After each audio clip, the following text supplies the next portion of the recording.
All kinds of different brushes can be created in Affinity Photo. Something like this. This is a great design for a brush. But how to create this design in the first place? Very easily, just go over here. You can then select the Elliptical Marquee tool. So with that, drag down and create this ellipse. Then create a layer. So layer and new layer. You'll always need a layer in Affinity Photo. And then click here, the gradient tool. And then click and drag down like that.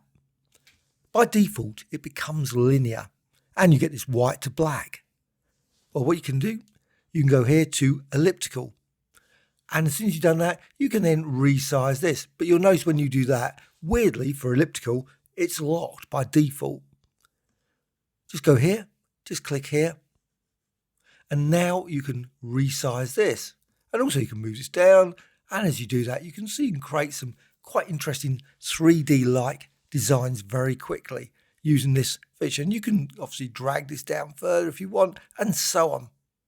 Now, of course, you can use also colourful gradients, which I will do a little bit later. Once you've got this, select and deselect. And then I'm going to add a bit of 3D. So go to Layers with that selected. Click Effects. And then go to 3D. Then set the radius. As you push that up, maybe go for 25 or something like that.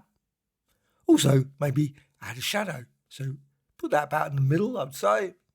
Those settings. And then close. But you need to rasterize it now. If you try and save this as a brush, what would happen? The layer effects would not be added to the brush stroke. So go to Layer, and then down to Rasterize and Trim, or Rasterize. Select that, and make certain you don't preserve layer effects. So you turn that off and rasterize. So it all becomes one pixel layer. Then go here to Brushes. Go over to the right side menu, and you can use obviously any category. I'm just using pens, but it could be any category. Make your own category up. Go here, and then down to New Brush from Selection. And you can see then you've got this brush, and I'm just going to remove this now. I don't need that. And I can double click this, so just double click it, and you can modify this brush. But I mean, the design is pretty good and ready. So go to the brush tool and apply. That's a bit big, so maybe I might reduce the size down.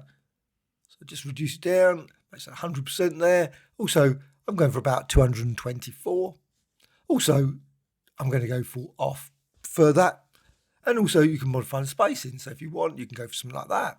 And you can play it again. So you can see you can create some interesting brushes straight away with that as well. Maybe you use rotation if you want a slight variation there. Create that.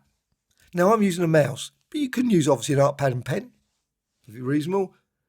And you can vary settings here. Now I just want to put the rotation back to that. Then go to Dynamics. And this time I'm going to go for rotation jitter. So it creates a brush like that. Now at this point, if you go to hue jitter or saturation jitter and apply it, doesn't make any change. No change whatsoever because it's black and white. If you add some colours into it, you will create some variation there. So I'm just going to push those back to there and then undo that. Also, there's options here. We can go down to cyclic, which is probably my favourite one because it gives lots of variations for all kinds of weird and wonderful designs, as well as size jitter, which you can modify with pressure, or just use random if you're using an art pad, sorry, a mouse I should say. Random is probably just as good. And you can apply it then. And you can see then you can create some very weird sort of feather-like sort of designs. I guess you could use it for maybe birds' feathers, all those kind of things. However, let's go to a colourful design instead of this one. But before I do that, let's just save it. So save as, and I'm just going to call it bird's feather. And you can call it anything you want. Click OK. And then once you've done that, I'm going to close that. Got that design there. I can now go and add another one. So let's just undo. This time, Elliptical Marquee tool again, and then just drag down there. Layer. So I haven't got a layer again, so new layer. And then gradient tool, and just drag this down. But now what you can do, you can go up here. Just go up here, click here, and go to swatches. And click and see. Now, obviously the gradients you've got will be probably very different from the ones I've got. But you can select any of the gradients you've got. Once you've got that, I'm selecting a linear one, you can see obviously there, but you can change it. So again, elliptical, and again, let's just go over here. It's locked, so it's just, no, wrong way around. I always get it wrong. So you can resize that. Of course, if it doesn't do what you want, and its size is proportionally, you obviously realise, I've done it wrong. I've got the wrong one, and I always do that. However many times I do it, I still do exactly the same. And you can see this design now. And with this, I can now go to select and deselect. Don't want it anymore. Now you can apply some effects as well. So you can always go to have this. So you save it. Maybe you decide, you know what, I want to quickly save it. Now you can also save it to the assets panel. That's another option. But also again, here, right side, there, and new brush from selection. And you've got the design. It's just stored away. You don't have to use it. It's just there, maybe for potential future use. But you can also do the same here, effects, and again, go to bevel and emboss maybe, or 3D. Now there's thousands and thousands of options here just by changing the profile. So you could modify the profile, or just go with the standard one, or remove. And also modify it with lights, so you could add additional lights as well. So click there, and you can see you've got that, or remove it. So 3D, just push that up a bit, and we'll go again, outer shadow. And then in about there, middle there, and close. You still need to rasterize it, so again, layer, and rasterize and trim if you want, and deselect that, and rasterize. Then go to brushes, just click there, new brush from selection, and that's stored away. Obviously very similar to the other one, and delete it. And then of course you can modify this one, but this time when you do it, you can modify it like size jitter, rotation jitter, all the various things. You can modify the size. I think that's going to be a bit too large for a brush. Maybe spacing, dynamics.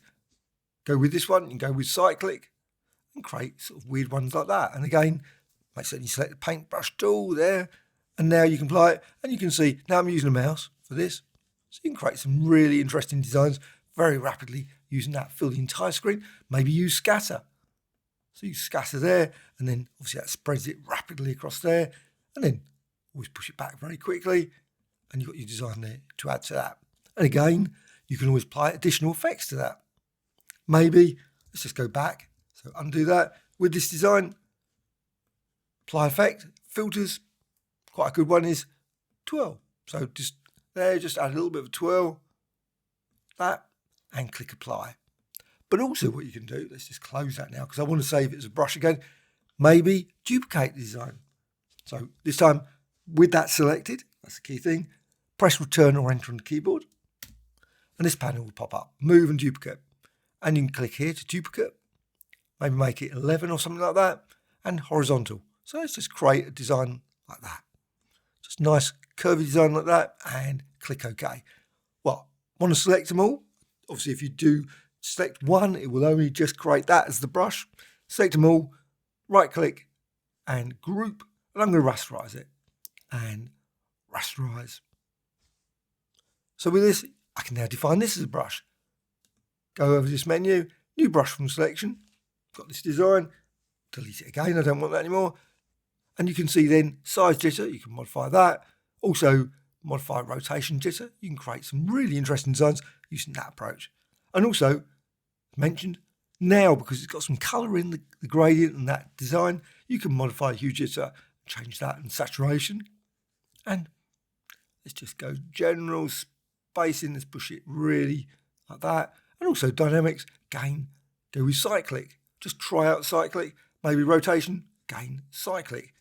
And you can always modify this as well, the profile. So just change it and you'll get different results from there. And close. And then you've got this design. Very rapidly, a quite unique background design. Of course, once you've got your design, you can always go to File and then Export. Oops, File and Export. Or File and Print. Just print it off. Use it as a lovely poster on your wall very quickly. Also cancel. This can also be used as a displacement map. You could use it with the displace feature. Also, maybe use as an overlay or just as a background. Maybe apply some blurs to it. Apply some additional effects. So filters, distort, twirl to this. So just distort it slightly. So you can modify that, or maybe blur it, and so on, maybe duplicate layers of this design with additional effects. But that's how to use just a very basic cigar looking shape in Affinity Photo with a gradient. Hope you found this of interest. Any questions, please let me know in the comments below. A like or dislike, always appreciated. Please subscribe, always adding new videos all the time about Photoshop, etc. and Affinity Photo, of course, and Affinity Designer. Thank you much.